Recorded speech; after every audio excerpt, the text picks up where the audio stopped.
All right, let's get right into it. Today we're tackling the Weimar Republic, specifically that roller coaster first decade from 1918 to 1929.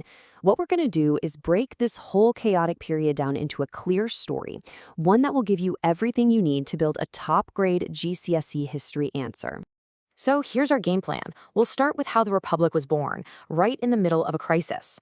Then we'll look at the years of absolute turmoil that followed. After that, we hit the so-called golden years of recovery.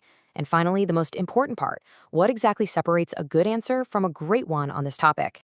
The best way to think about this whole period is like this simple timeline. It's your mental map.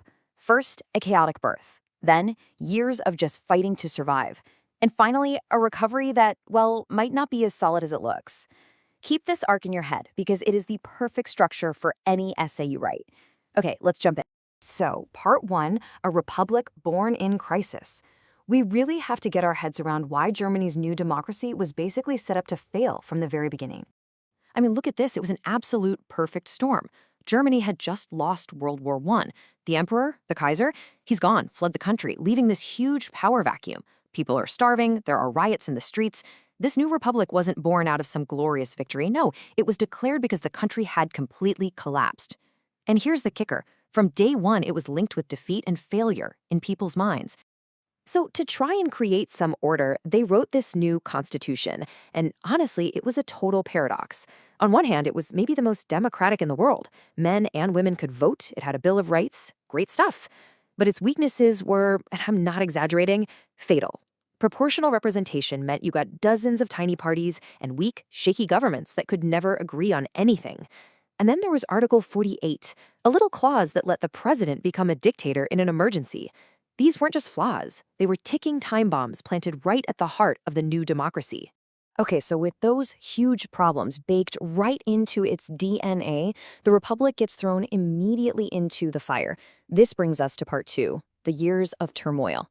This was a period where the government was literally fighting for its life every single day. And one of the most toxic problems was this idea, this myth of the stab in the back.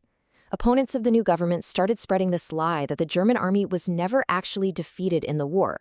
They claimed it was betrayed, stabbed in the back by the politicians who signed the surrender, the politicians they called the November criminals. It was completely false, but it was an incredibly powerful piece of propaganda because it gave people someone to blame, and that blame fell squarely on the new democratic government. And then, the Treaty of Versailles lands on their desk. Now, a decent answer might just list these terms, but a great answer explains the feeling behind them. The war guilt clause wasn't just a sentence on paper. It was a national humiliation. The $6.6 billion in reparations, it felt like a deliberate attempt to cripple Germany forever. These weren't just political terms. They were a deep source of anger that would poison German politics for the next decade. And all that anger fueled real, violent attempts to tear the Republic down. It was being squeezed from both sides. From the left, you had the Spartacists, who were communists trying to start a revolution just like in Russia. And from the right, you had the Kapp Putsch, where nationalist soldiers tried to take over Berlin and bring back the old style of government. The new republic was constantly under attack. It all finally exploded in 1923. Germany couldn't make a reparations payment. So what did France and Belgium do? They just marched their armies into the Ruhr, Germany's industrial heartland, to take what they were owed by force, seizing things like coal and steel.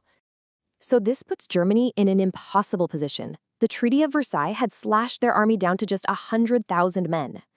So how on earth could they fight back against the mighty French army? What would you even do? Well, they couldn't fight, so they decided to resist passively.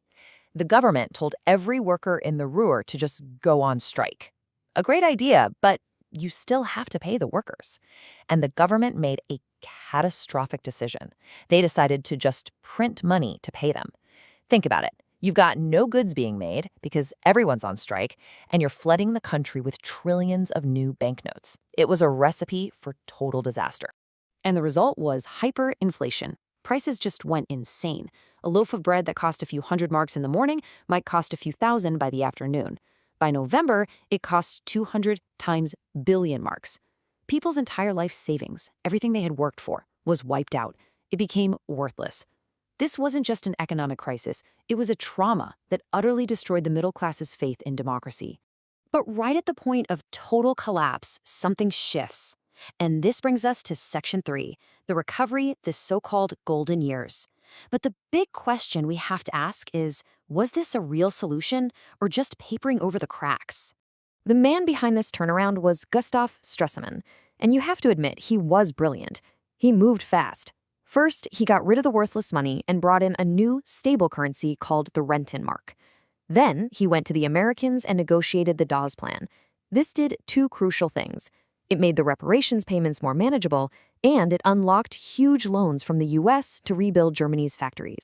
And we are talking about a serious amount of cash. The first wave of American loans was $800 million. I mean, that is a massive injection of money that basically jump-started the entire German economy.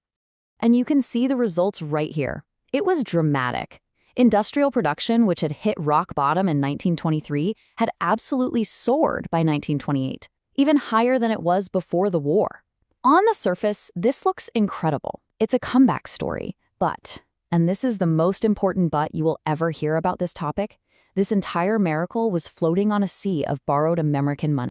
At the same time, Stresemann was also working to fix Germany's terrible reputation. He signed the Locarno Pact, basically shaking hands with France and promising peace. And just a year later, Germany was allowed to join the League of Nations. For the first time since the war, Germany was being treated like part of the team again, not an enemy. And all this new stability created this amazing cultural energy. You had new freedoms for women, incredible art and architecture from the Bauhaus School, groundbreaking movies. Living standards were definitely getting better. But remember, all this exciting cultural stuff, it all depended on the economy staying stable. And that brings us to the final and most crucial part, the Grade 9 verdict. So how do we take everything we've just talked about and turn it into an answer that really impresses an examiner? Ultimately, it all boils down to this one question. By 1929, after all that chaos and all that recovery, was the Weimar Republic a success? Things looked good on the surface, but were they really? And this slide right here is the absolute key. A good answer, a solid grade 7, will describe what happened. It will talk about Stresemann, the new currency, the American loans. All correct. But a top-tier grade 9 answer does more. It doesn't just describe, it argues. It makes a judgment. It argues that the golden years were a beautiful illusion, that it was a house built on sand, and that sand was borrowed American money. And underneath the shiny surface, all the old problems, the anger about Versailles, the deep distrust of democracy, they never really went away. So we end with a question, the one you should leave your examiner thinking about. For a republic whose stability was totally dependent on foreign loans and whose people were still deeply divided and resentful, how long could a golden age like that really last? What would happen if the money suddenly stopped? And that thought right there leads us directly into the next and much darker chapter of German history.